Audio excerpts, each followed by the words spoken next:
Hello viewers, இது உங்கள் mister movie voice channel. இன்னைக்கு நாம 2025 ரிலீஸ் ஆன தி ஸ்ட்ரேஞ்சர்ஸ் சாப்டர் 2 மூவியை தான் பார்க்க போறோம். இந்த படத்தோட முதல் பாகம் ஏற்கனவே நம்ம சேனல்ல நான் அப்லோட் பண்ணிருக்கேன். அந்த லிங்க் உங்களுக்கு நான் டிஸ்கிரிப்ஷன்ல தரேன். பார்க்கணும்னு நினைக்கிறவங்க அதை பாருங்க. அதோட தொடர்ச்சி தான் இந்த இரண்டாம் பாகம். அதனால நீங்க அதை பாத்துக்கிட்டீங்கன்னா உங்களுக்கு ஒரு கம்ஃபர்டபுளா இருக்கும். இந்த படத்தோட ஸ்டார்டிங்ல ஃபர்ஸ்ட் பார்ட்ல காமிச்ச அதே ரெஸ்டாரண்ட்டை காட்டுறாங்க. அந்த ரெஸ்டாரண்ட்டுக்கு ஒரு சேல்ஸ்மேன் சாப்பிட வந்திருக்கான். அவனுக்கு ஷெர்லி தான் அந்த சாப்பாடை சர்வ் பண்றா. அப்படி சர்வ் பண்ணிட்டு போற ஷெர்லிய அங்க இருக்கிற அந்த சேல்ஸ்மேன் இறக்கமா பாக்குறான். அவன் அப்படி பாக்குறத கவனிச்ச ஷெர்லி அந்த பக்கம் நிக்கிற ஒருத்தவள்கிட்ட, இன்னைக்கு ஒருத்தன் சிக்கிருக்கான், நம்ம இவனை வச்சு செய்யணும் அப்படின்னு சொல்லிக்கிட்டு இருக்கா. அப்படி அவ சொன்னது இங்க சீனை கட் பண்றாங்க. கட் பண்ணதும் இன்னொரு இடத்துல கதவு தட்டுற மாதிரி சத்தம் கேக்குது. யாரோ வந்து கதவை திறக்கிறான். அப்படி திறந்ததுமே ஷெர்லி தான் வெளியே நிக்கிறா குள்ளா போட்டுக்கிட்டு. கதவை திறந்து பார்த்தவங்க கிட்ட இங்க டமாரா இருக்காளான்னு சொல்லி அவ கேக்குறா. இப்ப இதுல இருந்து நமக்கு என்ன புரியுதுன்னா, ஃபர்ஸ்ட் பார்ட்ல இதே மாதிரிதான் ஹீரோவும் ஹீரோயினும் இதே மாதிரி ஒரு வீட்டுல தங்கியிருப்பாங்க. அங்க இப்படிதான் கதவை தட்டி ஒருத்தி டமாரா இருக்காளான்னு சொல்லி கேட்டிருப்பா. அது ஷெர்லி தான்றது இப்ப நமக்கு தெரிஞ்சிருச்சு. இந்த 3 சைக்கோல ஒருத்தி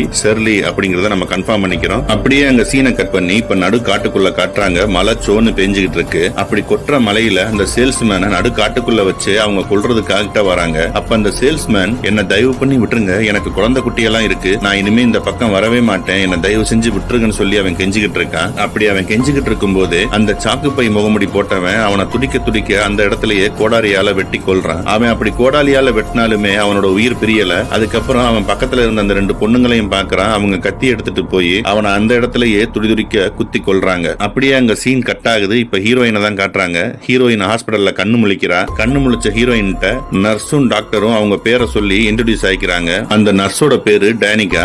அவ இப்ப உனக்கு எப்படி இருக்கு மாயா அப்படின்னு சொல்லி கேட்கும்போது ஹீரோயின் சடனா பாய் ஃப்ரெண்ட் பேரை சொல்லி ரயான் எப்படி இருக்கான் அப்படின்னு சொல்லி கேட்கிறா. அதுக்கு அந்த டாக்டர் என்ன சொல்றாருன்னா, அவரை இந்த ஹாஸ்பிட்டலுக்கு கொண்டு வர்ற வழியிலேயே அவர் உயிர் பிரிஞ்சிருச்சு, எங்களால ஒன்ன மட்டும் தான் காப்பாற்ற முடிஞ்சிச்சு அப்படின்னு அவர் சொல்லிடுறாரு. இதை கேட்ட ஹீரோயின் கதறி கதறி அழுக ஆரம்பிச்சிடுறா. ரயானை நினைச்சு ரொம்ப ஃபீல் பண்றா. அப்படி அவ கண்ணு முழிச்சிட்டான்றது தெரிஞ்சதும் அங்க அந்த 2 போலீஸ்காரங்களும் விசாரிக்க வராங்க. அந்த போலீஸ்காரர், உங்களை கொல்ல வந்தது யாரு, அவங்க முகத்தை நீங்க பாத்தீங்களா அப்படின்னு சொல்லி கேட்கும்போது அதுக்கு ஹீரோயின் சொல்றா, இல்ல அவங்க 3 பேருமே மாஸ்க் போட்டிருந்தாங்க. ஒருத்தன் சாக்குப்பை மாஸ்க் போட்டிருந்தான், ஒருத்தி பொம்பளை ஃபேஸ் கொண்ட ஒரு மாஸ்க் போட்டிருந்தா, இன்னொருத்தவன் ஒரு டால் மாஸ்க் போட்டிருந்தான்னு சொல்றா. அவங்க 3 பேரும் சேர்ந்து எங்களை பயங்கரமா தாக்குனாங்க, எங்களை ரொம்ப பயமுறுத்தினாங்க, எங்களோட பயத்தை அவங்க அணுவா ரசிச்சாங்க. நாங்க அவங்க கிட்ட இருந்து பயத்துல காட்டுக்குள்ள எங்க ஓடினாலும் எங்களை கரெக்டான இடத்துக்கு தேடி வந்தாங்க. அந்த காட்டை பத்தின முழு இடமும் அவங்களுக்கு தெரிஞ்சிருக்கு, நாங்க எங்க போனாலும் கரெக்டா எங்களை கண்டுபிடிச்சாங்கன்னு அவர் சொல்றா. அப்படி அவங்க ஒரு கட்டத்துல எங்களை புடிச்சிட்டாங்க, புடிச்சு கட்டி போட்டு வச்சுதான் எங்களை இவ்வளவு தூரம் இது பண்ணிட்டாங்க அப்படின்னு அவர் சொல்றா. அதை கேட்டதும் அந்த 2 போலீஸ்காரங்களும் ஒருத்தர் பாத்துக்கிறாங்க.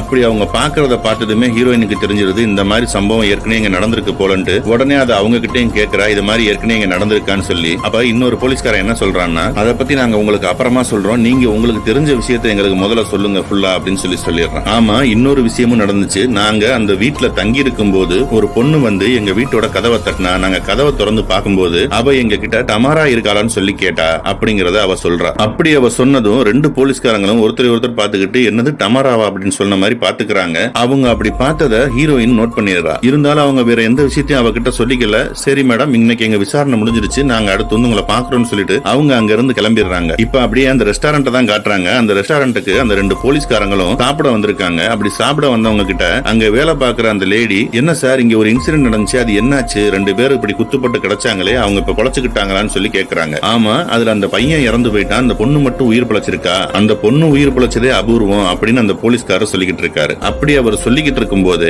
இன்னொரு லேடி அந்த போலீஸ்காரங்க கிட்ட வந்து, சார் நீங்க இந்த கோணத்துல விசாரிச்சு பார்த்திருக்க கூடாது, அவன் பெரிய சொத்துக்காரனா இருக்கலாம், இல்ல அவன் பேர்ல பெரிய இன்சூரன்ஸ் பணம் இருந்திருக்கலாம், அந்த இன்சூரன்ஸ் பணத்துக்கு ஆசைப்பட்டு ஏன் அவளே அவனை கொண்டிருக்க கூடாதுன்னு சொல்லி இந்த போலீஸ்காரங்கள்ட்ட கேட்டுக்கிட்டு இருக்கா. அதுக்கு அந்த போலீஸ்காரன் சொல்றான், பரவாயில்லையே, எங்களை விட ஃபாஸ்டா இந்த கேஸ முடிக்கிறதுல நீ தீவிரமா இருக்கேன்னு சொல்லிக்கிட்டு இருக்கான். அதுக்கு அவ, இல்ல சார் எனக்கு தோணுச்சு, இந்த கோணத்திலேயே நீங்க விசாரிச்சா உங்களுக்கு நல்லா இருக்குமேன்றதுக்காண்டி தான் நான் உங்களுக்கு சொன்னேன் அப்படின்னு அவ சொல்லிடுறான். இப்படி அவங்க பேசிக்கிட்டு இருக்கிறது எல்லாத்தையும் ஷெர்லி ஓரமா உட்காந்து சாப்பிட்டுக்கிட்டு அப்படி பாத்துக்கிட்டே இருக்கா. அப்படி ஷெர்லி பாத்துக்கிட்டு இருக்கும் போது சின்னதா ஒரு பிளாஷ்பேக் போறாங்க. இப்போ சின்ன வயசுல ஷெர்லிய ஒரு ஸ்கூல்ல இருக்கிற மாதிரி காட்டுறாங்க. அங்க நிறைய பசங்க சேர்ந்து விளையாண்டுட்டு இருந்தாலும் ஷெர்லி மட்டும் தனிமையா தான் உட்காந்து விளையாண்டுட்டு இருக்கா. மணல்ல உட்காந்து பேப்பர் கப்ல அந்த மணலை ஃபுல்லா வச்சு பில்டிங் மாதிரி கவுத்தி பண்ணிக்கிட்டு இருக்கா. அப்படி அவ செஞ்சு விளையாண்டுகிட்டே அங்க விளையாடுறவங்களையும் வேடிக்கை பார்த்துட்டு இருக்கா. இது பிளே டைம் போல இருக்கு. அந்த பிளே டைம் முடிஞ்சதுமே ஸ்கூல்ல பெல் அடிச்சிடுறாங்க. அந்த பெல் சத்தத்தை கேட்டதுமே ஸ்டூடெண்ட்ஸ் எல்லாருமே கிளாஸ் ரூமுக்கு போறதுக்காக போகும்போது ஷெர்லி கட்டி வச்சிருந்தா இல்லையா அந்த சின்ன வீடு மாதிரி, அதை அந்த பொண்ணு இடிச்சு விட்டுட்டு போயிடுறா. அப்படி இடிச்சு விட்டுட்டு போனதுமே கோவத்துல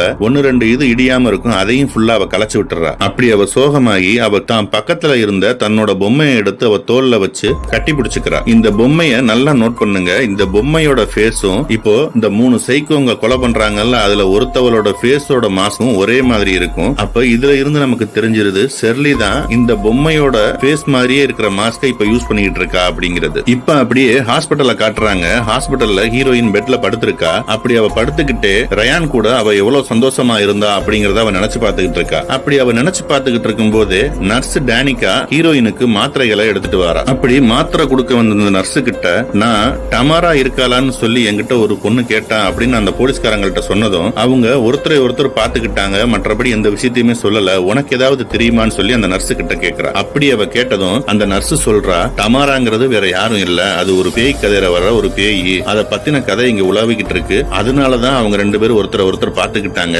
இத பத்தி நீ பெருசா யோசிக்காத. இப்ப உனக்கு வேண்டியது நல்ல ஒரு ரெஸ்ட். நீ நல்ல ரெஸ்ட் எடு. உனக்கு நிறைய பிளட் போயிருக்கு. நீ இப்ப இதெல்லாம் யோசிச்சேன்னா உன்னால இதுல இருந்து மீண்டு வர முடியாது. அதனால ரெஸ்ட் எடு. எனக்கு இதோட ஷிஃப்ட் முடிஞ்சிருச்சு. இப்ப நான் வீட்டுக்கு கிளம்பிடுவேன். நான் நாளைக்கு காலையில வந்து உன்னைய பாக்குறேன்னு சொல்லிட்டு அந்த நர்ஸும் அங்க இருந்து கிளம்பிடுறாங்க. இப்ப நைட் டைம் ஆயிட்டதுனால அந்த ஹாஸ்பிட்டல்ல ஒரு சில ஸ்டாஃப்ஸ் மட்டும் தான் வேலை பாக்குறாங்க. மற்ற எல்லாரும் அவங்க வீட்டுக்கு போயிட்டாங்க. அப்படியே இப்ப வாசல் கிட்ட காட்டுறாங்க. ஒரு நர்ஸ் நின்று அங்க சிகரெட் பிடிச்சுக்கிட்டு இருக்கா. அப்படி சிகரெட் பிடிச்சுக்கிட்டு இருக்கவள யாரோ ஒருத்தவங்க கொலை செய்யற மாதிரி நமக்கு காட்டிக்கிட்டு இருக்காங்க. அப்படி அவங்க அந்த நர்ஸ கொன்ன இடத்துல அந்த டோர்ல ஃபுல்லா பிளட்டா இருக்கிறத நமக்கு காட்டுறாங்க. இப்ப அப்படியே ஹீரோயினை காட்டுறாங்க. ஹீரோயினுக்கு ஒரு போன் கால் வருது. அவங்க ஃப்ரெண்டு தான் கால் பண்ணிருக்காங்க. மாயா, நீ எப்படி இருக்க? நான் வந்து உன்னைய கண்டிப்பா நேர்ல பாத்துருக்கணும். இருந்தாலும் இங்க புயல் மழையா இருக்கிறதுனால என்னால வர முடியல. நாளைக்கு காலையில அந்த ஹாஸ்பிட்டல் இருந்து இங்க நம்ம ஊர்ல உள்ள ஹாஸ்பிட்டலுக்கு ஷிஃப்ட் பண்றதுக்கு நான் எல்லா ஏற்பாடும் பண்ணிட்டேன். உன்னைய நாளைக்கு காலையிலேயே ஆம்புலன்ஸ் வந்து பிக்கப் பண்ணி நம்ம ஊர்ல இருக்கிற ஹாஸ்பிட்டல்ல கொண்டு வந்து சேர்த்துருவாங்க. நீ நடந்தது எதையும் யோசிக்காம நல்லபடியா ரெஸ்ட் எடு. நல்லபடியா இங்க வந்த பிறகு நான் உன்னை வந்து பாக்குறேன்னு சொல்லிட்டு அவளும் போனை கட் பண்ணிடுறா. அப்படி அவ போனை கட் பண்ணி வச்ச கொஞ்ச நேரத்திலேயே திரும்ப ஒரு கால் வருது. ஆனா நம்பர்ஸ் எதுவும் வரல.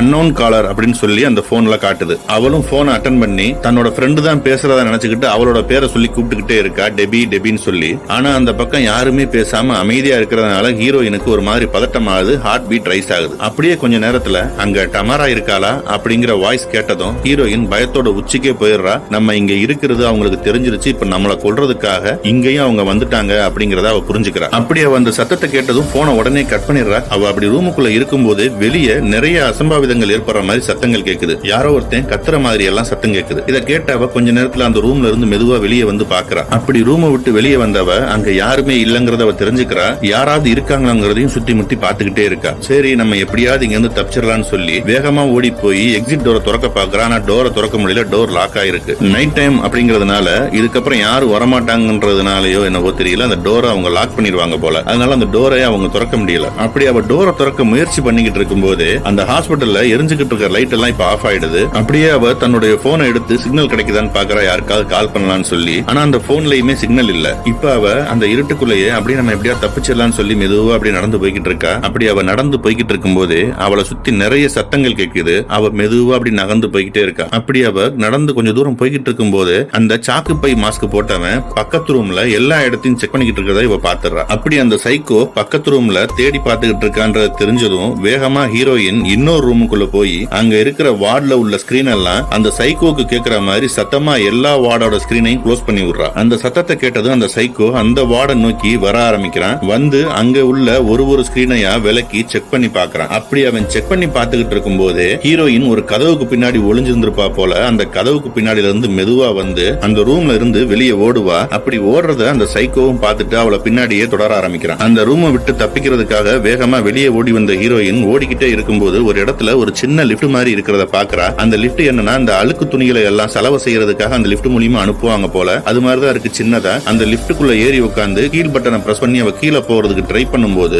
ஷெர்லி அந்த இடத்துக்கு வந்து அந்த லிப்ட திறந்து ஹீரோயினை பிடிக்க பாக்குறா. இருந்தாலும் அவ கொஞ்சம் லேட்டா வந்திருப்பா. அதனால அந்த லிப்ட் கீழ் நோக்கி போக ஆரம்பிச்சிருது. ஹீரோயின் நல்லபடியா கீழே நோக்கி போய்கிட்டே இருக்கா. இப்ப அந்த லிப்ட் மெதுவா கீழே வந்து ஏதோ ஒரு ஃப்ளோர்ல நின்னுகிட்டு இருக்கு. அந்த லிப்ட்ல இருந்து மெதுவா ஹீரோயின் வெளியே இறங்கி சுத்தி முத்தி பாக்குறா. அப்படி அவ சுத்தி முத்தி பாத்துக்கிட்டு பதட்டத்துல இருக்கும்போது என்ன செஞ்சிடறானா அவளோட மொபைல அந்த லிப்டுக்குள்ளேயே விட்டுறா. இறங்கி மெதுவா அந்த பக்கமா நகர்ந்து போய்கிட்டே இருக்கா. அப்படி அவ மெதுவா நடந்து போய்கிட்டு இருக்கும்போது அங்க இருக்கிற பாதைகள்ல நிறைய பாதைகள் போகுது. சரின்னு இவ ஒரு வழியை தேர்ந்தெடுத்து அந்த வழியில நடந்து போய்கிட்டே இருக்கா. அப்படி அவ நடந்து போய்கிட்டே இருக்கும்போது ஆப்போசிட்ல யாரோ நடந்து வர்ற காலடி சத்தம் கேட்டதும் உடனே ஹீரோயின் ஸ்டன் ஆகி அப்படி நிக்கிறா. அவ அப்படி நின்னு சத்தம் வர்ற பகுதியை நோக்கி பாத்துக்கிட்டே இருக்கா. அப்படி பாத்துக்கிட்டு இருக்கும் போது அவளுக்கு தெரியுது அந்த சாக்கு பை முகமுடி போட்டவன் கோடாரிய கையில எடுத்துக்கிட்டு இவ போற திசையை நோக்கி இவளுக்கு ஆப்போசிட்ல வந்துகிட்டு இருக்கான். அப்படி அவன் கையில கோடாலியோட வந்து நிக்கிறத பார்த்ததும் ஹீரோயின் திரும்பிக்கிட்டு காத்தி கதறி ஓட ஆரம்பிப்பா. அவனும் வெறி கொண்டு துரத்த ஆரம்பிக்கிறான். அப்படி அவ ஓடினவ பக்கத்திலேயே ஒரு டோர் இருக்கும், அதை திறந்து அந்த ரூமுக்குள்ள போயிடுறா. அந்த ரூமுக்குள்ள இந்த ஹாஸ்பிட்டலுக்கு தேவையான ஆக்சிஜன் சிலிண்டர் இந்த மாதிரி எல்லாமே அந்த ரூம்ல தான் இருக்கும் போல. அந்த இடத்துல போய் அந்த சிலிண்டருக்கு பின்னாடி போய் ஒளிஞ்சுக்கிறா. அப்படி அவ சிலிண்டருக்கு பின்னாடி ஒளிஞ்சிட்டு இருக்கும் போதே அந்த சைக்கோவும் அந்த ரூமுக்குள்ள வந்துடுறான். வந்த அவன் கோடாரியோட பின்பக்கத்தை வச்சு எல்லா சிலிண்டரையும் தட்டிக்கிட்டே அப்படியே வரான். உள்ள வந்து மெதுவா அவளை அப்படியே தேடி பாக்குறான். ஹீரோயின் இதை ஒரு சிலிண்டருக்கு பின்னாடி உட்காந்து அவனை பார்த்துக்கிட்டே இருக்கா. உள்ள வந்த அவன் ஹீரோயின் அப்படியே தேடிக்கிட்டே இருப்பான். ஒரு சிலிண்டர் பக்கமா போய் அவன் அந்த பக்கம் நிக்கிறத பார்த்ததும் மெதுவா ஹீரோயின் வெளியே போயிடலான்னு சொல்லி நகலும் போது அங்க இருக்கிற ஒரு இரும்பு ராடை இடிச்சிருவா. அப்படி அவ அந்த ராடை தட்டினதும் அந்த சத்தத்தை கேட்ட சைக்கோ டக்குன்னு திரும்பி பாக்குறான். ஹீரோயின் தன்னோட வாயில கையை வச்சு பொத்திக்கிட்டு அப்படியே அமைதியா அங்கேயே உட்காந்துடுறா. இப்ப அந்த சைக்கோ அந்த சத்தம் கேட்ட இடத்தை நோக்கி மெதுவா நகர்ந்து வந்து அந்த இடத்துக்கிட்ட நிக்கிறான். நின்னுகிட்டு இருக்கவன் ஹீரோயின் இந்த சிலிண்டருக்கு பின்னாடி தான் இருக்கிறான்னு தெரிஞ்சதும் அந்த சிலிண்டரை பிடிச்சி தள்ளி விடுறான். தள்ளி விட்டு அவளை வெட்ட போகும்போது ஹீரோயின் என்ன பண்றானா அந்த சிலிண்டர்ல உள்ள ஒரு ஓசை புடிங்கி அவன் மூஞ்சிலேயே புஷ்னு புகை மாதிரி அடிச்சு விட்டுட்டு அங்க இருந்து தப்பிச்சு ஓடிடுறான். அப்படி தப்பிச்சு ஓடி வந்தவ அந்த இடத்துல ஒரு அண்டர் கிரவுண்ட் மாதிரி போகுது. அதுக்குள்ள நேரா ஓடும் போது அங்க இருக்கிற டோர் ஒன்னா திறந்து பாக்குறா. எதுவும் ஓபன் ஆகலனதுமே அங்க இருக்கிற அந்த மார்ச்சரி டோரை திறந்து உள்ள போயிடுறா. உள்ள அவ போய் பார்க்கும்போது நிறைய பிணங்கள் இருக்கு. அந்த பிணங்கள் எல்லாம் பார்த்துட்டு அந்த பிணங்களை அடுக்கி வைக்கிறதுக்காண்டி ஒரு செல்ஃப் இருக்கும் டோரோட. அந்த டோர்ல ஒரு டோரை திறந்து அந்த செல்ஃபுக்குள்ள ஏறி போய் ஒளிஞ்சுக்கிறா. அவ அப்படி உள்ள ஏறி ஒளிஞ்சுக்கிட்டதும் கொஞ்ச நேரத்திலேயே அந்த சாக்குப்பை முகமுடி போட்ட சைக்கோ அந்த மார்ச்சரிக்கும் வந்துடுறான். அவளை அப்படியே தேடி பாக்குறான். அங்க 2 பிணங்கள் துணியோட போத்தி படுத்திருக்கும். அந்த பிணங்களோட துணியை விலக்கிக்கிட்டு அவதான் படுத்திருக்காளா அப்படிங்கறத செக் பண்ணி பாக்குறான். அப்படி அந்த சைக்கோ வெளியே இருந்து ஒரு இடமா செக் பண்ணி பாக்குறத அந்த செல்ஃபுக்குள்ள உட்காந்துக்கிட்டு டோர் வழியா ஹீரோயின் அதை பாத்துக்கிட்டே இருக்கா. இப்ப அவ இருக்கிற அந்த செல்ஃபுக்குள்ளதான் ஹீரோவோட பிணமும் இருக்கு. அதை பார்த்துட்டு அவளுக்கு கதறி அழுகிறதா இல்ல அவங்கிட்ட மாட்டிக்காம இருக்கிறதுக்காக அழுகையை அடக்கிக்கிறதான்னு தெரியாம வாயை பொத்திக்கிறா. இப்ப அந்த சைக்கோ அங்க உள்ள ஒரு செல்ஃப் டோரையும் திறந்து அவ உள்ள ஒளிஞ்சிருக்காளன்றதை செக் பண்ணி பார்த்து வந்துகிட்டே இருக்கான். ஹீரோயின் உள்ள இருந்த மாதிரியே வாயில கைய வச்சு அழ முடியாம அந்த அழுகையை அடக்கிக்கிட்டு அப்படியே அந்த கதவு கேப் வழியா பாத்துக்கிட்டே இருக்கா. ஒரு கட்டத்துல ஹீரோயின் ஒளிஞ்சிருக்கிற அந்த செல்ஃப் டோர் பக்கத்திலேயே வந்து கூர்ந்து பாத்துக்கிட்டு இருக்கான் அவன். அப்படி அவன் பாத்துக்கிட்டு இருக்கும் போது அந்த ஹாஸ்பிட்டல்ல வேலை பார்க்கிற வேலையால் அந்த இடத்தை கிளீன் பண்ண வந்திருப்பான் போல இருக்கு.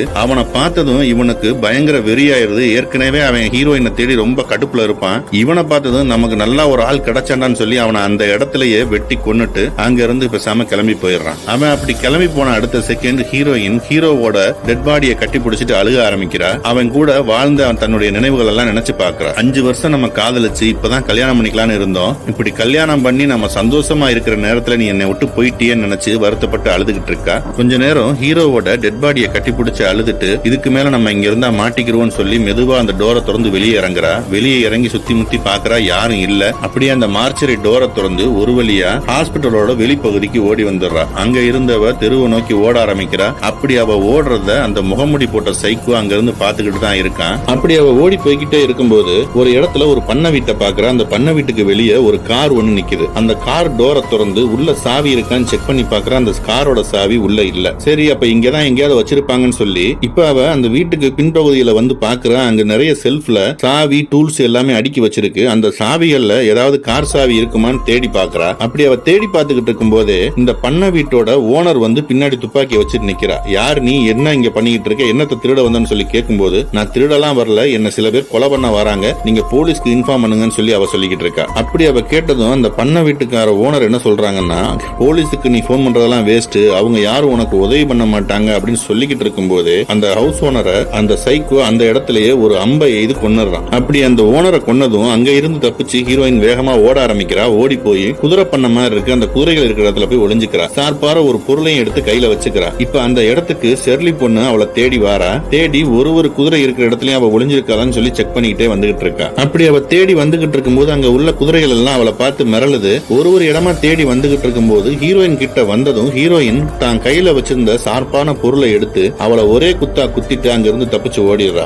ஷெர்லி அப்படி குத்தி கீழே தள்ளி விட்டுட்டு அவ அங்க இருந்து தப்பிச்சு போகலான்னு பார்க்கும்போது மாஸ்க் போட்டவன் அங்கேயும் வந்துடுறான். மறுபடியும் வேற வழி இல்லாம அந்த வீட்டுக்குள்ளேயே ஒரு இடத்து வழியா போய் பாத்ரூம்ல போய் ஒளிஞ்சுக்கிறான். அப்படி அந்த பாத்ரூம்குள்ள ஒளிஞ்சுக்கிட்ட அவ எப்படி தப்பிக்கலாம்னு யோசிக்கிறதுக்குள்ள அவன் தான் கையில வச்சிருக்கிற கோடாலியை எடுத்து அந்த பாத்ரூம் டோரை உடைக்க ஆரம்பிக்கிறான். உடைச்ச அவன் ஒரு கட்டத்துல ஹீரோயினோட தலைமுடியையும் பிடிச்சி இழுப்பான். அவ அந்த முடியையும் பிச்சு விட்டுட்டு அங்க இருந்து எஸ்கேப் ஆயிடும் சொல்லி அங்க உள்ள ஜன்னலை திறந்து ஒரு வழியா தப்பிச்சு போயிருவா. அப்படி அவ எல்லா விதத்திலையும் அவங்கள்ட்ட இருந்து தப்பிக்கும் போது அந்த சைக்கோவுக்கு இன்னும் வெறி ஜாஸ்தி ஆகுது. உன்னை விடவே மாட்டேன்னு அவன் பயங்கர கோவத்துல அங்க இருந்து கிளம்பி வந்துகிட்டு இருக்கான். ஹீரோயின் ஒரு வழியா அங்க இருந்து தப்பிச்சு ஒரு காட்டுப்பகுதி வழியா ஓடி வந்து ரோட அடையிறா. அப்படி அவ வரும்போது அந்த இடத்துல ஒரு கார் ஒண்ணு வருது. அதை கையை காட்டி நிப்பாட்டுறா. அந்த காரை நிப்பாட்டின பிறகுதான் தெரியுது அந்த காரை ஓட்டிட்டு வந்தது வேற யாரும் இல்ல, அந்த நர்ஸ் டேனிகா தான் காரை ஓட்டிட்டு வந்திருக்காங்க. அவங்க கூட ஒரு மிலிட்டரி ஆபீசர் ஒரு லேடி அவங்களும் வந்திருக்காங்க. டேனிகா அவளை பார்த்ததுமே, மாயா நீ இங்க என்ன பண்ற, ஹாஸ்பிட்டல் இருந்து எப்படி வெளியே வந்த அப்படின்னு சொல்லிட்டு மாயாவை ஏத்தி கார்ல உட்கார வச்சுக்கிறா. ஹீரோயின் அப்படி வண்டியில ஏறி உட்கார்ந்ததும் டேனிகா என்ன கேக்குறானா, இந்த மலையில ஏன் இப்படி நினைச்சிட்டு வந்த,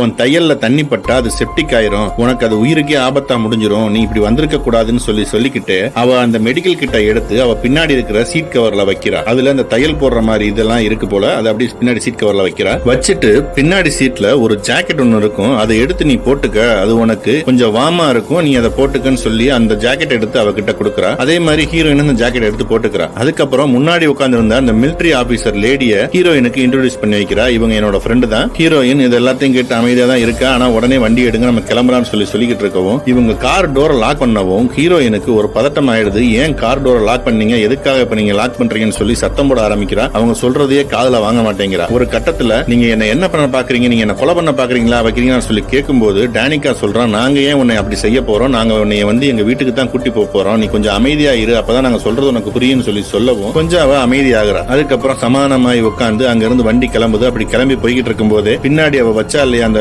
டூல்ஸ், இந்த தையல் போடுற மாதிரி இதெல்லாம், அதை எடுத்து ஹீரோயின் என்ன பண்றானா அவரோட ஜாக்கெட் பையில வச்சுக்கிறா. அப்படியே வண்டி கொஞ்சம் தூரம் போய்கிட்டு இருக்கு. அப்படி போய்கிட்டே இருக்கும்போது அந்த காரை 2 பேர் வந்து வழிமறிக்கிறாங்க. அவங்க யாருன்னா டேனிகாவோட ரூம்மேட்டா, அவங்க 2 பேருமே அவங்களோட தான் தங்கியிருக்காங்களாம். அவங்க வழிமறிக்கிறாங்க. வழிமறிக்கவும் டேனிகா போய் வெளியே பேசிக்கிட்டு இருக்கா. இதை பாக்குற ஹீரோயினுக்கு ஒரு மாதிரியா இருக்கு. ஏன்னா அவளுக்கு யார் மேலேயுமே ஒரு நம்பிக்கை இல்ல. இவங்க எல்லாருமே அந்த சைக்கோவா இருப்பாங்கன்னா வெளியே போன டேனிகா அவங்க 2 ஃப்ரெண்ட்ஸ்டையும் பேசிட்டு அவங்களையும் கொண்டு வந்து கார்ல ஏத்திக்கிறா. உள்ள வந்து ஏறவங்க இந்த பொண்ணை பத்தின விஷயம் தான் இப்ப ஓடிக்கிட்டு இருக்கா, நீதான் அந்த பொண்ணு சொல்லி அவள்கிட்டையும் கேட்கறாங்க. இருந்தாலும் ஹீரோயின் ஒரு பதிலும் சொல்லல. அமைதியா அவங்க 2 பேரையும் திருன்னு பாக்குறா. அவங்க 2 பேருமே போதையில இருப்பாங்க போல. அதுல ஒருத்தன் ஹீரோயின் ஒரு மாதிரி பாத்துக்கிட்டே இருக்கவும் அது அவளுக்கு கூட கொஞ்சம் இன்னும் பயத்தை உண்டு பண்ணுது. நம்ம எப்படியாவது இங்க இருந்து தப்பிச்சிடணும் அப்படின்ற ஒரு மைண்ட் செட்ல தான் அவ இருக்கா. அப்படியே வண்டி போய்கிட்டே இருக்கு. திரும்பவும் கொஞ்சம் தூரம் போனதுமே அந்த முன்னாடி இருக்கிற மிலிட்டரி லேடி ஆபீசர் ஒரு கத்தியை எடுத்து ஆப்பிள வெட்டி சாப்பிட்டுட்டு இருப்பாங்க. அப்படி அவங்க சாப்பிட்டுக்கிட்டு இருக்கும்போது அவன் அந்த கத்தியை பாக்குறா. அப்படியே சைட்ல திரும்பி பக்கத்துல உட்கார்ந்து இருக்க 2 பேரையும் பார்க்கும்போது அவங்க எல்லாரும் அந்த சைக்கோ மாதிரி தெரியுறாங்க. ஒரு கட்டத்துல முன்னாடி உட்கார்ந்து அந்த லேடி ஆபீசர் அந்த கத்தியை அப்படி கீழே வைக்கவும் அந்த கத்தியை எடுத்துக்கிட்டு டோரை திறந்து வெளியே குதிச்சிடறா. ஹீரோயின் குதிச்சு அந்த காட்டுக்குள்ள போய் உருண்டு விழுந்துடுறா. இவங்க எல்லாரும் சடனா காரை நிப்பாட்டுறாங்க. அப்ப அந்த உள்ள உட்கார்ந்து அந்த 2 பேர் என்ன கேட்கறாங்கன்னா, இவளுக்கு என்ன பைத்தியமா, ஏன் இப்படி பண்றா,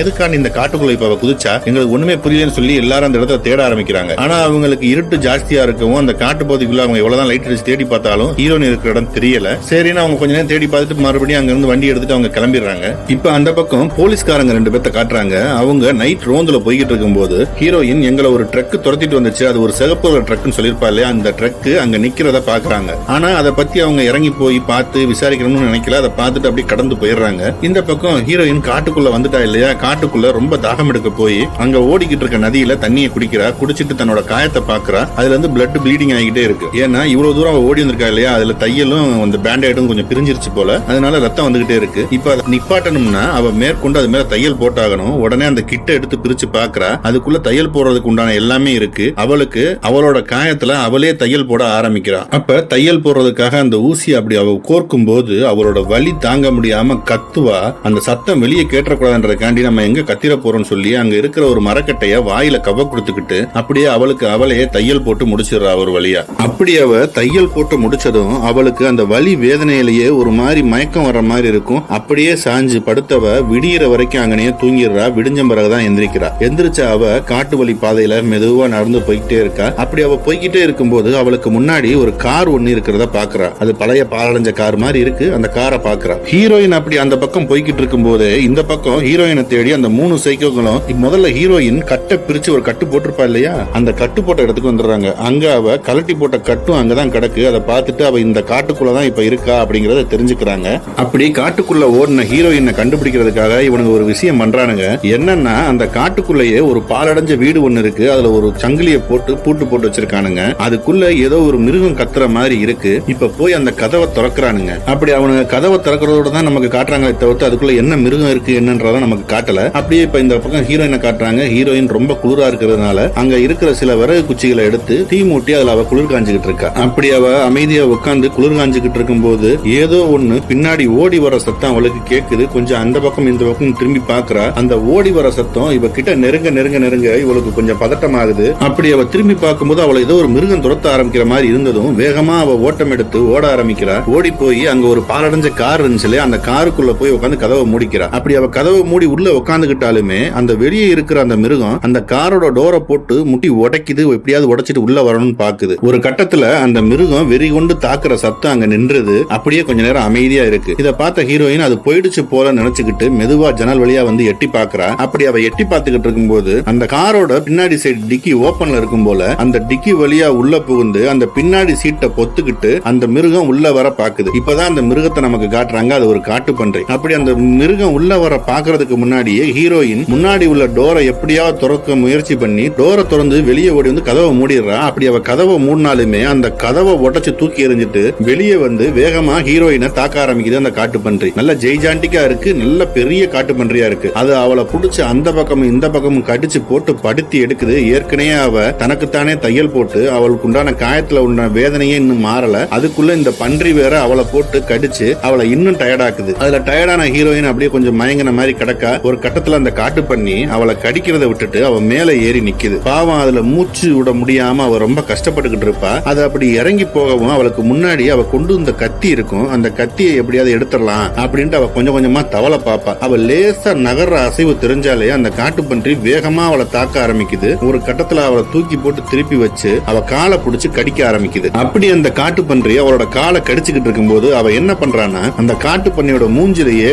நங்கு நங்குன்னு இன்னொரு காலை வச்சு எத்திட்டு அப்படி கொஞ்சம் முன்னாடி வந்து திரும்ப அது கடிக்க வரும்போது அங்க நெருப்பு எரிஞ்சுக்கிட்டு இருந்துச்சு இல்லையா, அதுல இருந்து ஒரு விறகு கட்டை எடுத்து அந்த காட்டு பன்றியோட மூஞ்சிலேயே நங்கு நங்குன்னு அடிக்கிறா. அப்படி அடிச்சதுல அதோட தலை முடிகள்ல கொஞ்சம் தீப்பட்டு எரிய ஆரம்பிச்சதும் அது மாதிரி பொசு பொசுங்க இல்லையா, அதுல வந்து அது கொஞ்சம் இதாகி அதை அணைக்க பார்த்துக்கிட்டு இருக்கும்போது டக்குன்னு ஹீரோயின் தவண்டு போய் அந்த கத்தியை கையில எடுத்துடுறா. தலையில எரியிற கங்கு கொஞ்சம் அணைஞ்சதும் அந்த காட்டு பன்றி மறுபடியும் ஹீரோயினை தாக்குறதுக்கு தான் வேகமா கிட்ட ஓடி வருது. அப்படி பாஞ்சு வந்து ஹீரோயின் மேல அந்த காட்டு பன்றி தாவி குதிக்கும் போது ஹீரோயின் என்ன பண்றா, தான் கையில எடுத்த அந்த கத்தியை அதோட நெஞ்சு பகுதிக்கு நேரா வச்சிடறா. அப்படி அவ நெஞ்சுக்கு நேரா அந்த கத்தியை வச்சிருந்ததும் அந்த கத்தி மேலேயே அந்த காட்டு பன்றி விழுந்து அதோட நெஞ்சில சரியான குத்து விழுந்துருது. அதோட அந்த காட்டு பன்றி கொஞ்சம் மயங்கிருது. அப்படி மயங்கி விழுந்தாலும் அந்த காட்டு பன்றி இன்னும் சாகல. அதை பார்த்த ஹீரோயின் இதுக்கு மேல இதை விட்டுட்டா நம்மளை இது கொன்றுன்னு சொல்லி அந்த கத்தியை எடுத்து சதக்குன்னு அதை குத்தி அந்த இடத்துலயே அது உயிர் போற வரைக்கும் குத்துறா. ஒரு கட்டத்துல காட்டு பன்றி அந்த இடத்துல இருந்தது. அங்க இருந்து ஹீரோயின் அந்த இடத்துல இருந்து மெதுவா நகர்ந்து போக ஆரம்பிக்கிறா. அப்படி அவன் நகர்ந்து போய்கிட்டு இருக்கும் போது இந்த பக்கம் ஷெர்லிய காட்டுறாங்க. ஷெர்லி ஒரு வழியா அந்த காட்டு பன்றி இறந்து கிடக்குற அந்த இடத்துக்கு வந்துடுறா. அப்படி இறந்து கிடக்குற காட்டு பன்றியை பார்த்து அவ ரொம்ப வருத்தப்படுறா, ஒரு மாதிரி ஃபீல் ஆகுறா. ஏன்னா இந்த காட்டு பன்றிய இவங்க தான் குட்டியில இருந்து வளர்த்திருப்பாங்க போல, அதனால அவ ரொம்ப வருத்தப்படுறா. அப்படியே இப்ப பிளாஷ்பேக்கு போறாங்க. அதுல சின்ன வயசுல ஷெர்லியும் அவன் கூட ஒரு பையன் இருக்கான், அவனும் சேர்ந்து அந்த காட்டு பன்றி குட்டிகள் ஒரு 3 நாள் இருக்கு, அதுகளுக்கு உணவு கொடுத்துக்கிட்டு அதை நல்லபடியா பராமரிச்சு வளர்க்குறாங்க. அப்படி வளர்த்துக்கிட்டு இருக்கும்போது அவன் சொல்றான், இந்த காட்டு பன்றிகளுக்கு நான் எப்படி நடந்துக்கணும் சொல்லி கொடுப்பேன் அப்படின்னு சொல்லும்போது அந்த சின்ன பொண்ணு சொல்றா, நீ இப்படி எல்லாம் ஊட்டி அதுக்கு சொல்லி கொடுத்தனா அது கண்டிப்பா நமக்கு ஏத்த மாதிரி செய்யுங்க அப்படின்னு சொல்லிக்கிட்டு இருக்கா. அப்படி அவங்க பேசிக்கிட்டு இருக்கும் போதே இந்த பக்கம் ஸ்கூல்ல ஒரு பொண்ணை காமிச்சிருப்பாங்க இல்லையா, அந்த பொண்ணு சைக்கிளை உருட்டிட்டே வந்துட்டு இருப்பா. ஒரு கட்டத்துல கீழே விழுந்துருவா. இதை பார்த்ததுமே அந்த பையன் ஓடி போய் அந்த பொண்ணை தூக்கி விட்டு, உனக்கு ஒன்னும் பெருசா அடிபடல, பயப்படாத, எந்திரிச்சு நீ நடந்து போனேன்னா சரியாயிருன்னு சொல்லி அவளை தூக்கி விட்டுக்கிட்டு இருக்கும்போது ஷெர்லி இதை பார்த்து கடுப்பாகி அந்த பக்கமா காட்டுக்குள்ள ஓட ஆரம்பிச்சிடறா. அப்படி ஓடி போய் ஒரு இடத்துல உட்கார்ந்து இருந்த ஷெர்லி பக்கத்துல ஒரு எலி குட்டி ஒண்ணு ஓடிக்கிட்டு இருக்கும். அதை கையில பிடிச்சி தடவி கொடுத்துக்கிட்டு இருப்பா. ஒரு கட்டத்துல அதோட கழுத்தெலும்ப முறிச்சு அதை அந்த இடத்திலேயே கொன்னுடுறா. அப்படி அந்த குட்டி எலிய கொன்ன பிறகுதான் அவ முகத்திலேயே ஒரு சந்தோஷம் தெரியுது. அடுத்த கொஞ்ச நேரத்திலேயே அவ முகம் மாறுறதையும் நமக்கு காட்டுறாங்க. அப்போ சின்ன வயசுலயே ஷெர்லியோட சைக்கோத்தனம் எப்படி இருந்திருக்கு பாருங்க. அவளுக்கு ஒரு சந்தோஷம் வரணும்னா ஒரு உயிரை கொன்ன பிறகுதான் அவளுக்கு அந்த சந்தோஷமே வருது. அந்த மாதிரி நமக்கு ஷெர்லிய காட்டுறாங்க. இப்ப அப்படியே இந்த பக்கம் போலீஸ்காரங்களை காட்டுறாங்க. இவங்க அந்த ரெஸ்டாரண்ட்ல தான் சாப்பிட்டுக்கிட்டு இருக்காங்க. சாப்பிட்டுக்கிட்டு இருக்கும்போது அந்த ஜூனியர் போலீஸ் ஆபீசர் சீனியர்ட்ட என்ன சொல்றான்னா, நம்ம அவளை காட்டுல எங்கெங்கயோ தேடி பார்த்துட்டோம், எங்க தேடியுமே அவளை காணோம், நம்ம இதை மேலிடத்துக்கு சொல்றதுதான் நல்லது, நம்ம இந்த ரிப்போர்ட்டை கொடுத்துருவோம் சொல்லி சொல்லும்போது அவசரப்படாத, பொறுமையாயிரு, நம்மளே இதை பாத்துக்கலாம்னு சொல்லி அவர் சொல்லிடுறாரு. இவங்க பேசிக்கிட்டு இருக்க விஷயத்த அங்க உட்கார்ந்து இருக்கவங்க கொஞ்சம் கவனிக்கிற மாதிரி இருந்ததும், இனிமே இந்த மாதிரி விஷயத்த நீ பொது இடத்துல என்கிட்ட பேசாத, நம்ம 2 பேரும் தனியா இருக்கும் போது பேசு அப்படின்னு சொல்லி அவரோட ஜூனியர்ட்ட சொல்லிடுறாரு. இவங்க அப்படி இந்த பக்கம் பேசிக்கிட்டு இருக்கும் போதே அந்த பக்கம் மாயாவை காட்டுறாங்க. ஹீரோயின் அவ அப்படி நடந்து வந்துகிட்டு இருக்கா. பாவம், அவளால நடக்கவே முடியல. ஏன்னா அந்த காட்டு பன்றி அவளோட காலை பிடிச்சு கடிச்சிருச்சு இல்லையா, அந்த வலி வேதனையில காலை தென்னி நடந்து வந்துகிட்டே இருக்கா. உடல் முழுக்க காயமா இருக்கு. அப்படி மெதுவா நடந்து வந்துகிட்டு இருந்தவ ஒரு கட்டத்துல இவங்க தங்கி இருந்தாங்க இல்லையா அந்த சைக்கோங்க கொல்றதுக்கு முன்னாடி ஒரு வீட்டுல, அந்த வீட்டுக்கிட்ட வந்துடுறா. ஒரு வழியா அந்த வீட்டுக்கிட்ட வந்துடுறா. வீட்டுக்கிட்ட வந்து பார்க்கும்போது எல்லாம் சீல் பண்ணி வச்சிருக்காங்க. அந்த அந்த சீலெல்லாம் பிரிச்சு போட்டுட்டு அந்த வீட்டுக்குள்ள போறா. போய் அவ பார்க்கும்போது இவங்களுக்கு என்ன இன்சிடென்ட் நடந்துச்சோ அந்த இன்சிடென்ட் இவ கண்ணு முன்னாடி அப்படி வந்து போகுது. அதை நினைச்சு அப்படி பாத்துக்கிட்டு இருக்கா. அந்த இன்சிடென்ட் இவன் கண்ணு முன்னாடி வரவும் அதை நினைச்சு ரொம்ப இவ வருத்தப்படுறா. ஏன்னா ரயான் இறந்து போயிட்டான் இல்லையா, அந்த நினைவும் இவ கண்ணு முன்னாடி வந்து போகுது. அதை நினைச்சு ரொம்ப வருத்தப்படுறா. வருத்தப்பட்டுட்டு அப்படியே அங்க உள்ள சிங்க்குக்கு போய் நல்லா தாகந்தீர தண்ணியை குடிச்சிட்டு அங்கேயே ஸ்நாக்ஸ் இருந்திருக்கும், அதையும் எடுத்து சாப்பிடுறா. அப்படி ஸ்நாக்ஸ் சாப்பிட்டுட்டு அவ அங்க பார்க்கும்போது அங்க காய்கறி வெட்டுற கத்தி ஒண்ணு இருக்கும், அதையும் எடுத்து சேஃப்டிக்கு தன்னோட வச்சுக்கிறா. அப்படியே கொஞ்சம் ரெஃப்ரெஷ் ஆயிட்டு அங்க கொண்டு வந்திருப்பாங்கல்ல அந்த ட்ரெஸ் எல்லாம் அங்கதான் இருந்திருக்கும், அதுல இருந்து ஒரு ட்ரெஸ் எடுத்து அவ போட்டுக்கிட்டு ஒரு பேக மாட்டிக்கிட்டு மெதுவா வெளியே வந்துகிட்டு இருப்பா. அப்படி வெளியே வந்துகிட்டு இருக்கும்போது அந்த வீட்டுக்கிட்ட யாரோ வர்ற மாதிரி சத்தம் கேட்கும். அப்படி யாரோ வர்ற மாதிரி தெரிஞ்சதும் உடனே அவ எடுத்து வச்சிருந்த நைஃப கையில எடுத்து வச்சுக்கிறா. யார் வர்றாங்கன்னு பாத்துட்டு அப்படி வெயிட் பண்ணிக்கிட்டே இருக்கா. ஒரு கட்டத்துல அவன் கிட்ட வரும்போது அவனை குத்துறதுக்காக வேகமா முன்னாடி வருவா. அப்படி அவ குத்த போகும்போது உடனே அவன் இருங்க அவசரப்பட்டு குத்திராதீங்க, நான் ஒரு போலீஸ்காரன் தான், இந்த பாருங்க என்னோட பேஜ்னு சொல்லி அவனோட பேஜையும் காட்டுறான். காட்டிட்டு நான் உங்களை கூட்டிட்டு போக தான் இங்க வந்திருக்கேன், நாங்க உங்களை தான் ரொம்ப நேரமா தேடிக்கிட்டு இருக்கோம் அப்படின்னு அவகிட்ட சொல்றான். சரின்னு சொல்லி ஹீரோயினும் இப்ப நம்ம எப்படி போறதுன்னு சொல்லி கேட்கும்போது என் கார் வெளியே தான் இருக்கு, வாங்க நம்ம கிளம்பலாம்னு சொல்லி ஹீரோயினை கைத்தாங்களா அவன் கூட்டிட்டு போய் கார்ல உட்கார வைக்கிறான். அப்படியே அவனும் அந்த பக்கம் ஏறி கார்ல உட்கார போகும்போது ஷெர்லி கரெக்டா அவன் கண்ணுலயே ஒரு அம்பை விட்டு அந்த இடத்துல அவனை கொன்னுறான். அப்படி அந்த போலீஸ்காரன் குத்துப்பட்டு சாகிறத பார்த்ததும் உடனே ஹீரோயின் என்ன செய்யறான்னா ஒரு நொடி பொழுது கூட யோசிக்காம டக்குன்னு அந்த காரை எடுத்துக்கிட்டு அங்கிருந்து தப்பிச்சிடலாம் அந்த காரை ஸ்டார்ட் பண்றா. ஸ்டார்ட் பண்ணி அவ ஓட்டிட்டு போகும்போது ஷெர்லி அந்த கார் மேலேயே நிறைய அம்புகளை விடுறா. அதுல ஒரு அம்பு காரோட இன்ஜின்ல பட்டு அது புகைய ஆரம்பிச்சிருது. காரோட ஸ்பீடு கொஞ்சம் ஸ்லோவாக ஆரம்பிக்குது. இருந்தாலும் விடாமுயற்சியோட ஹீரோயின் அந்த காரை ஓட்டிக்கிட்டே அங்கிருந்து தப்பிச்சு போயிடுறா. மெதுவா அந்த காரை ஓட்டிக்கிட்டே அங்க பக்கத்துல இருந்த ஒரு வீட்டு வாசல்ல போய் அந்த காரை நிப்பாட்டுறா. அப்படி காரை நிப்பாட்டினதும் கார்ல இருந்து இறங்கி வேகமா ஓடி போய் அங்க உள்ள வீட்டோட கதவை தட்டுறா. யாராவது எனக்கு உதவி பண்ணுங்கன்னு சொல்லி சத்தம் போட ஆரம்பிக்கிறா. அப்படி அவ தட்டிக்கிட்டு இருக்கும் போதே ஒருத்தன் வந்து கதவை திறக்கிறான். அவன் வேற யாரும் இல்ல, நர்ஸ் டேனிகாவோட ஃப்ரெண்டு 2 பேர் அப்ப கார்ல வந்திருப்பாங்க இல்லையா, அந்த ஃப்ரெண்டுல ஒருத்தன் தான் அவன். அவன் அப்படி கதவை திறந்து ஹீரோயினை பார்க்கும்போது ஹீரோயின் அந்த இடத்துலயே மயங்கி விழுகிற மாதிரி நமக்கு காட்டுறாங்க. அடுத்த கொஞ்ச நேரத்துல ஹீரோயின் கண்ணு முழிச்சு பாக்குறா. அவ பெட்ரூம்ல இருக்கிறா. பெட்ரூம்ல எந்திரிச்சு நிக்கிறா. அவளுக்கு அடிபட்டு இருந்த காயத்துல எல்லாத்துலயுமே பேண்டேஜ் போட்டு இருக்காங்க, மருந்து போட்டு இருக்காங்க. அங்க இருக்கிற கண்ணாடியில தன்னுடைய உடம்ப பாக்குறா. அவளுடைய உடம்புல காயம் இல்லாத இடமே இல்லன்ற மாதிரி ஃபுல்லா தழும்புகளாவே இருக்கு. அதை பார்த்து அவளுக்கு ரொம்ப மனசுக்கு வேதனையா இருக்கு. நமக்கா இப்படி நடக்கணும், நம்ம வந்து இப்படி மாட்டிக்கிட்டோமே அப்படிங்கிற மாதிரி ஃபீல் ஆகுறா. ஒரு கட்டத்துல மெதுவா அவளோட ட்ரெஸ்ஸுகள் எல்லாம் எடுத்து போட்டுக்கிட்டு மெதுவா அந்த வீட்டை விட்டு வெளியே வரதுக்காண்டி பார்க்கும்போது அவங்க எல்லாரும் அந்த வீட்டுக்கிட்ட தான் நின்று பேசிக்கிட்டு இருப்பாங்க. டேனிகா, அவளோட ஃப்ரெண்டு 2 பேரு, அந்த மிலிட்டரி உமன் எல்லாருமே அங்கதான் இருப்பாங்க. அவங்கள பார்த்தாலுமே இவளுக்கு ஒரு நம்பிக்கை வரல. இவங்க நம்மள ஏதாவது செஞ்சிருவாங்கன்ற ஒரு பயம் தான் இருக்கே தவிர்த்து அவளுக்கு யாரையும் நம்பணும்னு தோணல. ஏன்னா அந்த 3 சைக்கோக்களும் மாஸ்க்ல தானே இவ பாத்திருக்கா. அது இவங்களா இருக்குமோ அவங்களா இருக்குமோன்னு அந்த சிந்தனையாவே அவளுக்கு இருக்கே தவிர்த்து யாரையும் நம்பக்கூடிய மனப்பக்கம் அவள்கிட்ட வரல. என்னதான் அவங்க எல்லாரும் அவளுக்கு உதவணும்னு நினைச்சாலும் ஹீரோயின் நம்மள நம்பல அப்படிங்கிறது டேனிகாக்கு புரியுது. டேனிகா ஒரு கட்டத்துல என்ன செய்யறான்னா அவ ரூமுக்குள்ள போய் ஹீரோயின் ஹாஸ்பிட்டல்ல மிஸ் பண்ணிட்டு வந்திருப்பா இல்லையா போனு, அவளோட மொபைல் போனை எடுத்து அவ கையில கொடுத்த பிறகுதான் ஹீரோயினுக்கே ஒரு நம்பிக்கை வருது. அவ லைட்டா டேனிகாவை பார்த்து ஸ்மைல் பண்ண ஆரம்பிக்கிறான். அப்படியே இப்ப இந்த பக்கம் ஒரு ஆம்புலன்ஸ் ஒண்ணு பெட்ரோல் பங்க்ல பெட்ரோல் போடுறதுக்காண்டி ஸ்டாப் ஆகுது. அந்த ஆம்புலன்ஸ்ல இருந்து இறங்கின டிரைவர் பெட்ரோல் போட பாக்குறாரு. ஆனா ஃபியூல் அதுல இருந்து வராதனால அங்க யாராவது இருக்காங்கன்னு சத்தம் போட்டு கூப்பிட ஆரம்பிக்கிறாரு. அப்படி அவன் கூப்பிட்டுக்கிட்டு இருக்கும்போது நம்ம மெக்கானிக்கு காருக்கு கீழே தான் வேலை பார்த்துட்டு இருந்திருப்பாப்ல. சடனா காருக்கு இருந்து வெளியே வரவும் அந்த ஆம்புலன்ஸ் டிரைவர் அதை பார்த்து மிரண்டு போயிடுறாரு. நீங்க போங்க, நான் அங்க ஃபியூவலை ஆன் பண்ணிட்டு வந்துடுறேன் அப்படின்னு சொல்லிட்டு அவன் போய் ஃபியூவலை ஆன் பண்ணிட்டு கேஸ் போடுறதுக்காக கார் கிட்ட வருவான். அப்படி அவன் வரும்போது அந்த ஆம்புலன்ஸ் டிரைவர் என்ன கேட்கிறாருன்னா இப்ப ஹீரோயின் இருக்கிற அட்ரஸ் சொல்லி இந்த அட்ரஸ்க்கு நான் எப்படி போகணும்னு சொல்லி கேட்கிறாரு. இதை கேட்டதுமே அந்த மெக்கானிக்கு இவன் ஹீரோயினை தான் பிக்கப் பண்ண வந்திருக்கான் அப்படிங்கிறது தெரிஞ்சிருது. அப்படி தெரிஞ்சதும் அந்த மெக்கானிக் ஒரு செகண்ட் கேஸ் போடாம அந்த டிரைவரையே ஒரு மாதிரி பாத்துக்கிட்டு இருக்கான். அப்படி பாத்துக்கிட்டு இருக்கும்போது அந்த ஆம்புலன்ஸ் டிரைவர், சார் உங்களுக்கு தெரிஞ்சா சொல்லுங்க, இல்லனா கேஸையாவது போட்டு விடுங்க, நானாவது தேடி கண்டுபிடிச்சுக்கிறேன்னு சொல்லிட்டு அங்க இருந்து கடந்து போக பாக்குறான். இப்ப ஹீரோயினை காட்டுறாங்க. ஹீரோயின் வந்து ஆம்புலன்ஸ் நம்மள பிக்கப் பண்ணிட்டு போக வந்துகிட்டு இருக்கு அப்படின்னு தெரிஞ்சதுமே ரொம்ப சந்தோஷப்படுறா. இன்னும் 10 நிமிஷத்துல வந்துடும் மெசேஜும் வந்ததுமே அவளுக்கு இன்னும் சந்தோஷமா தான் இருக்கு. அப்படியே அந்த ஆம்புலன்ஸுக்காண்டி அவ வெயிட் பண்ணிட்டு இருக்கா. அப்படி அவ அந்த ஆம்புலன்ஸை பத்தி யோசிச்சுட்டு இருக்கும்போது வெளியே ஏதோ சத்தம் கேக்குதுன்னு சொல்லி வந்து எட்டி பாப்பா. எட்டி பார்த்தா டேனிகாவோட ஃப்ரெண்டு இன்னொருத்தன் முரடன் இருக்கான்ல, அவனுக்கும் டேனிகாவுக்கும் ஏதோ ஒரு ஆர்கியூமெண்ட் நடக்குது. அந்த ஆர்கியூமெண்ட்ல அவன் கிட்ட முறைச்சு பேசிட்டு அந்த முரட்டு பைய அங்க இருந்த ஒரு காரை எடுத்துட்டு அங்க இருந்து கிளம்பி அவன் போயிடுறான். அப்படி அவன் கிளம்பி போறத பாத்துக்கிட்டு இருக்கும்போது ஹீரோயினுக்கு ஒரு மெசேஜ் வருது, 20 நிமிஷத்துல உங்க ஆம்புலன்ஸ் அங்க வந்துரும், நீங்க ரெடியா இருங்கன்ற மாதிரி. அதை பார்த்து அவ வெயிட் பண்ணிட்டு இருக்கும் போதே ஹீரோயின் இருக்கிற ரூமுக்கு வெளியே யாரோ நடந்து வர்ற மாதிரி சத்தம் கேக்குது. அவ மைனூட்டா அதை பாத்துக்கிட்டே இருக்கா. அந்த ஸ்டெப் சவுண்ட கேட்டுக்கிட்டே இருக்கா. கொஞ்ச நேரத்துல அவ டோர் கிட்ட வந்தவங்க அந்த கதவை மாறி மாறி டம்மு டும்னு தட்டுற சத்தம் மாதிரி கேட்கவும் ஒரு கட்டத்துல அந்த கதவை உடைச்சுக்கிட்டு ஷெர்லி உள்ள வர பாக்குறா. அப்படி ஷெர்லி கதவை திறக்க முயற்சி பண்ணும்போது அந்த கதவுக்கு பின்னாடி ஒரு டேபிள் இருந்ததுனால அந்த கதவை அவளால திறக்க முடியல. அப்படியே ஒரு வழியா முயற்சி பண்ணி ஹீரோயினும் அவளை கதவை திறக்க கூடாத மாதிரி அந்த டோரையும் லாக் பண்ணிடுறா. லாக் பண்ணிட்டு அவ நின்னுகிட்டு இருக்கும்போது அவளுக்கு பின்னாடி அந்த பொம்மை மாஸ்க் போட்ட சைக்கோ எப்படிதான் உள்ள வந்தான்னு தெரியல, ஹீரோயினுக்கு பின்னாடி வந்து நிக்கிறான். அப்படி அவன் நின்னுகிட்டு இருக்கும்போது ஹீரோயினுக்கு பின்னாடி யாரோ நமக்கு பின்னாடி நிக்கிறாங்கன்றது தெரிஞ்சதுமே அவ கையில வச்சிருந்த கத்திரிக்கோலை அந்த பின்னாடி நிக்கிற அந்த முகமுடி சைக்கோ மேல ஒரே குத்தா குத்திட்டு அவனை தள்ளி விட்டுட்டு வேகமா அங்க இருக்கிற இன்னொரு ரூமுக்குள்ள போய் கதவை மூடிடுறான். கதவை மூடினதும் அங்க இருக்கிற ஜன்னல் வழியா எட்டி பாக்குறா. இவளை கூப்பிடுறதுக்காண்டி அந்த ஆம்புலன்ஸும் அங்க வந்துருச்சு. அதை பார்த்துக்கிட்டே அவன் நிக்கும் போது கொஞ்ச நேரத்துல அந்த டோருக்கு பின்னாடி உள்ள சத்தம் எல்லாம் எதுவுமே இல்லாம அமைதி ஆயிடுது. இதை பார்த்த ஹீரோயின் மெதுவா வந்து டோரை திறக்கிறா. அப்படி கதவை திறந்து மெதுவா கீழே இறங்கி வந்த அவ படிக்கட்டு வழியா வந்து ஹால்ல வந்து நிக்கும் போதுதான் அவளுக்கு தெரியுது இவளுக்கு உதவி பண்ண ஒரே காரணத்துக்காக அங்க இருந்த டேனிகா நர்ஸையும் அந்த மிலிட்டரி உமனையும் கொடூரமான முறையில அந்த சைக்கோங்க கொண்டு வச்சிருக்கானுங்க. அப்படி அவங்கள பார்த்துட்டு அவளுக்கு என்ன செய்யணும் தெரியாம தகச்சு போய் நிக்கும் போது வீட்டுக்கு வெளியே இருக்கிற ஆம்புலன்ஸ் எடுத்துட்டு எப்படியா தப்பிச்சிடலாம் அப்படின்னு அவ யோசிக்கும் போது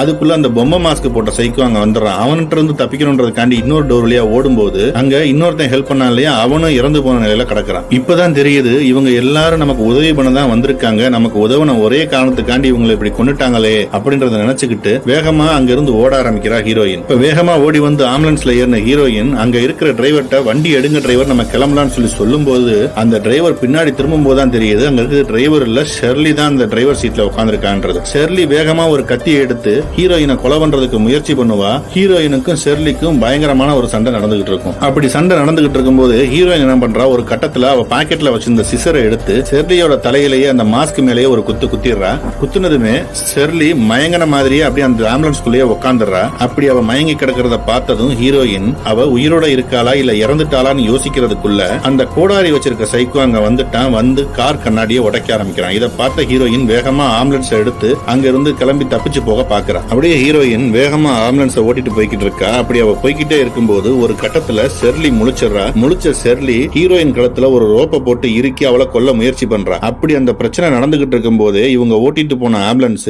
ஒரு திண்டுல மோதி ஏறி கவுந்து கீழே விழுந்துருது. அப்படி கவுந்து விழுந்த ஆம்புலன்ஸ்ல இருந்து மெதுவா ஹீரோயின் வெளியே வரா. இப்பவும் அவளுக்கு ஒண்ணும் ஆகல, நல்ல மாதிரி தான் இருக்கா, லேசான அடிகளோட தப்பிச்சுட்டா. ஆனா ஷெர்லி அந்த இடத்துல இறந்து போயிடுறா. அப்படி கீழே விழுந்து கிடக்கிற ஷெர்லியோட மாஸ்க் கழட்டி இவ யாருன்னு பாத்துடலாம்னு சொல்லிட்டு ஹீரோயின் மெதுவா கிட்ட வருவா. அப்படி அவ கிட்ட வரும்போது அந்த சாக்குப்பை முகமுடி போட்டவனும் இன்னொரு சைக்கோவும் அந்த இடத்துக்கு வந்துடுறாங்க. அவங்க வர்றதை பார்த்ததுமே வேகமா ஹீரோயின் ஓடி போய் அங்க மரக்கட்டைகள் நிறைய அடுக்கி இருக்கும், அந்த கட்டைகளுக்கு பின்னாடி போய் உட்காந்துக்கிறா. கீழே விழுந்து இறந்து கிடக்கிற ஷெர்லிய பார்த்து அந்த முகமுடி போட்டவன் மடியில தூக்கி வச்சு ஃபீல் பண்ண ஆரம்பிக்கிறான். அப்படி அவன் நினைச்சுக்கிட்டு இருக்கும்போது அப்படியே இப்ப பிளாஷ்பேக்ல சின்ன வயசு ஷெர்லிய காட்டுறாங்க. அவ அந்த ஸ்கூல் வளாகத்துல ஒரு ஊஞ்சல்ல உட்காந்து ஊஞ்சல் ஆடிக்கிட்டு இருக்கா. அப்படி ஊஞ்சல் ஆடிக்கிட்டு இவ கூட ஒரு பையன் எப்பயுமே இருப்பான்ல, அந்த பையனும் இன்னொரு பொண்ணும் விளையாடிக்கிட்டு இருக்கிறத வேடிக்கை பார்த்துக்கிட்டு இருக்கா. அவங்க அப்படி என்ன விளையாடுறாங்கன்னா, இந்த பொண்ணு போய் உள்ள ஒளிஞ்சுக்கிருவா. இவன் வெளியே நின்று கதவை தட்டி கேமரா இருக்காளான்னு சொல்லி கேட்கும்போது அந்த பொண்ணு கதவை திறந்துட்டு வந்து அவனுக்கு ஒரு கிஸ் கொடுத்துரும். இதை எதிர்பார்க்காத அவன் அப்படி திகைச்சு போய் நிக்கிறான். இதை பார்த்துக்கிட்டு இருக்க ஷெர்லிக்கு ரொம்ப கடுப்பாகுது. அப்படி அவங்க விளையாண்டுகிட்டு இருக்கும் போதே ஸ்கூல் பெல் அடிச்சிருது. கிளாஸுக்கு டைம் ஆகுதுன்னு நினைக்கும் போது அந்த பொண்ணு என்ன சொல்றா, நான் திரும்ப போய் ஒளிஞ்சுக்கிறேன், நீ இன்னொரு தடவை அந்த மாதிரி கதவை தட்டுன்னு சொல்லிட்டு அவ உள்ள போய் கதவை போட்டு நின்றுக்கிறா.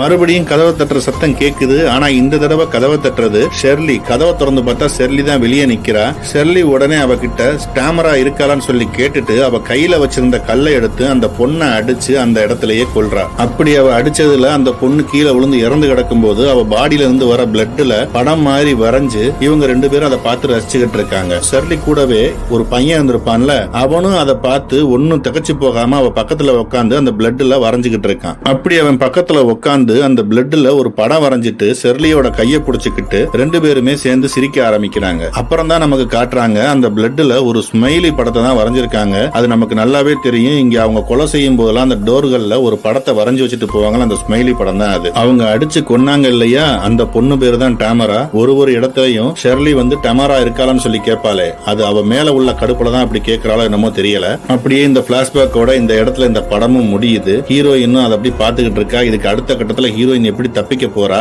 இவங்க எப்படி ஹீரோயினை பிடிக்க போறாங்கன்றத தேர்ட் பார்ட் வந்தாதான் நமக்கு தெரியும். தேர்ட் பார்ட் வந்தா அதையும் நம்ம சேனல்ல அப்லோட் பண்றேன். மீண்டும் நம்ம அடுத்த வீடியோல சந்திக்கலாம். தேங்க்யூ. லைக் பண்ணுங்க, ஷேர் பண்ணுங்க, சப்ஸ்கிரைப் பண்ணிருங்க.